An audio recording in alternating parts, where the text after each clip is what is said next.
Selamat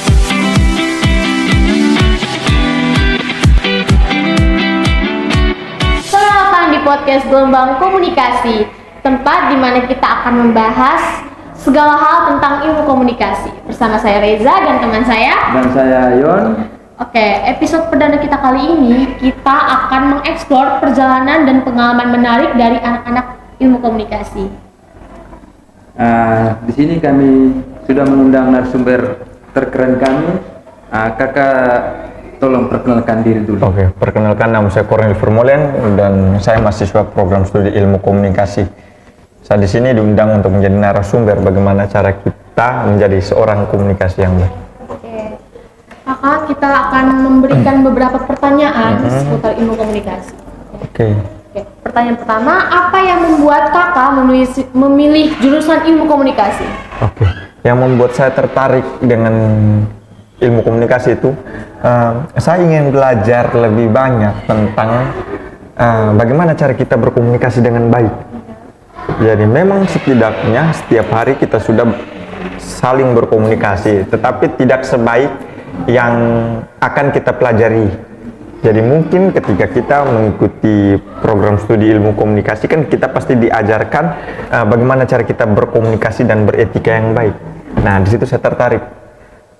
Terus kemudian saya bingung dan saya pengen tahu bagaimana cara pembuatan film atau cara penggunaan kamera, videografi, fotografi. Jadi saya pengen belajar tentang bagaimana cara kita menggunakan alat-alat tersebut. Oke, sudah bisa lanjut. Next, bisa ceritakan pengalaman paling berkesan selama belajar di jurusan ini? Oke.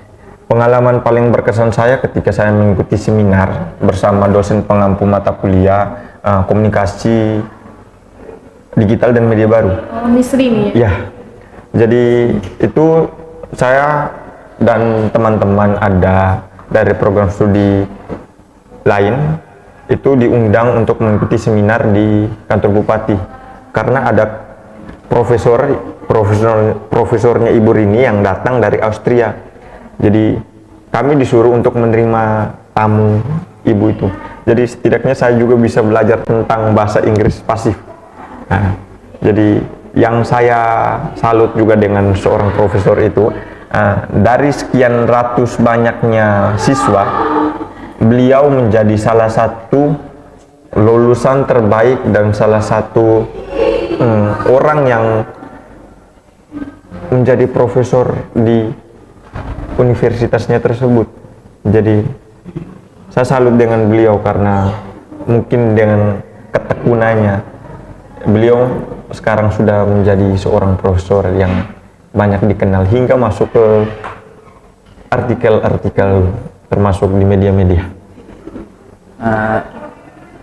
Terus kakak bisa jelaskan apa saja keterampilan utama yang harus dimiliki mahasiswa ilmu komunikasi? Oke, keterampilan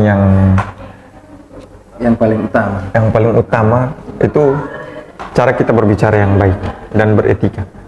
Itu keterampilan yang paling pertama. Jadi ketika Anda tidak berkomunikasi dengan baik, maka lawan bicara Anda juga tidak akan menghargai Anda. Jadi di sini hal yang paling utama kan kita diajarkan untuk berkomunikasi, ya. Di sini kita kan diajarkan untuk cara beretika dan cara menggunakan kata bahasa yang bagaimana. Nah, di situ keterampilannya juga yang harus perlu diasah. Jadi keterampilan tersebut harus diasah skill sehingga kita tahu bagaimana cara kita berkomunikasi yang baik dengan sesama. Terus keterampilan yang kedua itu bagaimana cara kita meliput peristiwa dan kita menulis peristiwa. Jadi seorang komunikasi itu dia harus juga menjadi seorang penulisan yang handal. Jadi bisa bicara, bisa menulis. Jadi itu keterampilan yang paling utama. Ada tips-tips yang mungkin untuk mahasiswa yang barusan masuk ilmu komunikasi. Oke. Tips yang baik untuk Tips yang baik. calon mahasiswa baru. Mahasiswa baru. tips yang baik untuk menjadi mahasiswa-mahasiswa baru itu, yang pertama itu pada umumnya itu kalian pasti akan diajarkan bagaimana cara pengantar ilmu komunikasi, videografi, fotografi, tata cara etika yang baik. Nanti di semester 5 itu akan diadakan 2 peminatan. Nah, peminatan itu yang pertama itu public relation. Public relation itu dia berhubungan dengan masyarakat, jadi langsung.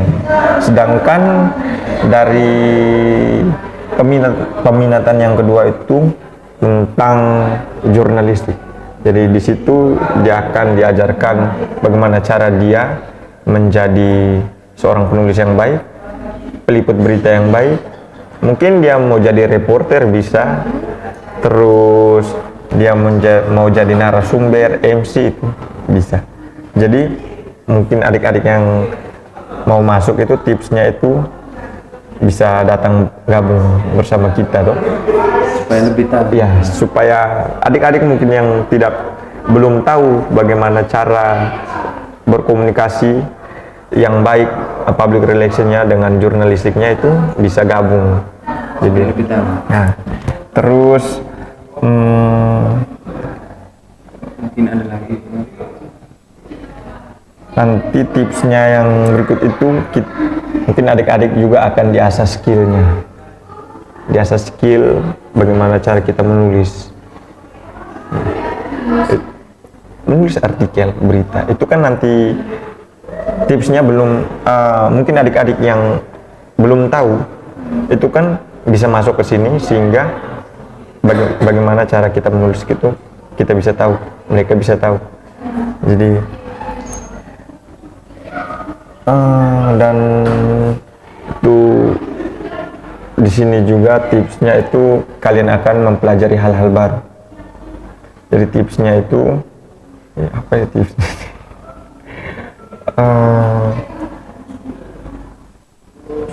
Bisa lebih mendalam itu di sini. Bisa supaya besok luka terbentur sudah. Nah, itu teringat dengan kata-kata dosen, jika kita tidak bisa mendapatkan pekerjaan, maka ciptakan pekerjaan.